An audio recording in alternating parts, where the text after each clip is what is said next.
Hey guys, how you guys doing today? It's Jaylee bringing you guys a new video. So today I'm bringing you guys another video with more information on Destiny 2. Like I told you guys before, IGN is doing this whole month review of Destiny 2. So every day they're coming out with new videos with new information about Destiny 2. Now yesterday they came out with a video showing us some gameplay of some new subclasses, and they also gave us some information about some of the changes on the game mode control. Now I'm not gonna get into subclasses because I just feel like you have to play the game in order to tell whether a subclass is good or bad. Also, they were saying that the gameplay that they show in that video is kind of a late version of the game, so whatever version we're gonna get on release or on the beta is gonna be different from that. They were specifically talking about the Void Walker, saying that the Void Walker movement was a lot faster in that gameplay than what is gonna be on the beta and on release. Now as far as control goes, they did change some new things about the game mode. Obviously, like we all know, it's gonna be a 4v4 setup now. Also, now when you spawn, you're gonna automatically capture the point where you spawn, so whether you spawn A or C, that point is gonna automatically be captured, so you don't gotta waste time into capturing that point. They were saying that they did this because they want to increase the game pace of the game and make people get into gunfights a lot faster for the control of point B. And they also took away the neutralize bar of capturing the point, so whenever an enemy team control the point, first you gotta neutralize the point and then you can capture it. Now that is gone, now you're gonna capture the point right away. Again, they said that they did this because of the pace of the game. They want it to be a lot faster. They're also gonna reduce the game time to 8 minutes because they said that they want matches to be a lot shorter than they were in Destiny 1. Honestly, this is the same thing as far as subclasses goes. I feel like you have to play the game in order to see whether these changes are bad or good. So when we play the beta, I think that there's gonna be a lot easier to tell whether these are good or bad changes into the Crucible. Also, a couple of days ago, new information came out about Loadouts. So this was kind of rumored before, but now it's finally confirmed that this is gonna be a part of the game.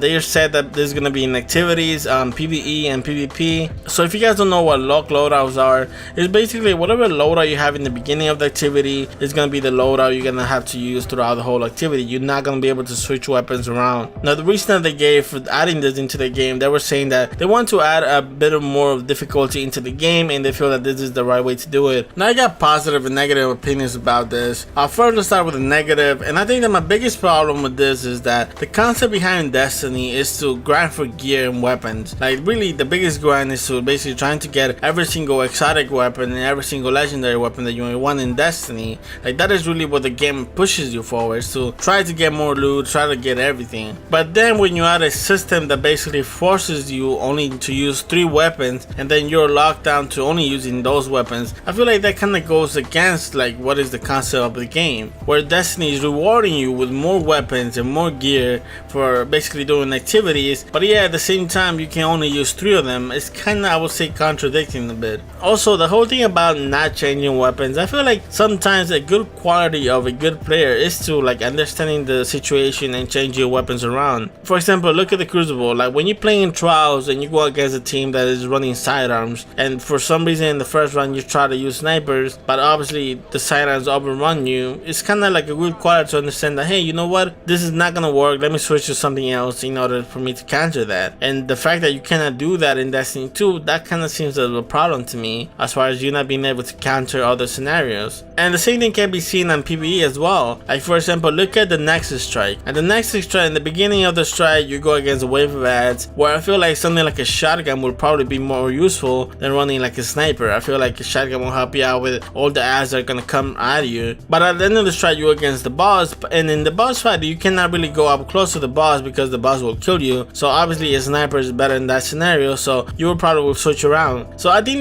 that is really the issue, is that is a good quality in the player to understand like where to use one style of weapon and when to switch to a different one. But now let's get into the positive. Now I do see where they're coming from when they're saying that they want to add more difficulty into the game. I think that is actually a good thing that they want to do. And like I said already, I see how this can actually affect you when you're doing strikes or when you're doing raids or even playing the Crucible if you're set to use one loadout. But I also feel like this can be another addition to basically teamwork. Take the Crucible for example. Obviously you're gonna have some people that might want to be aggressive and might want to try to rush you. So in this case, I feel like you can have 2 people that play that same loadout as well, that can use whatever the up close meta weapons are to basically kill someone up close. And then also you can have someone that is running like a sniper in the back with a scout rifle, and he's the one that is gonna be taking care of those snipers on the other team. So this will basically put you in a scenario where you play a role in your team. So if you're running like a loadout for long distance gunfights, more than likely you're gonna be more in the back of the map, and if you're playing up close, you're gonna be the ones that are gonna be pushing towards maybe the enemy team.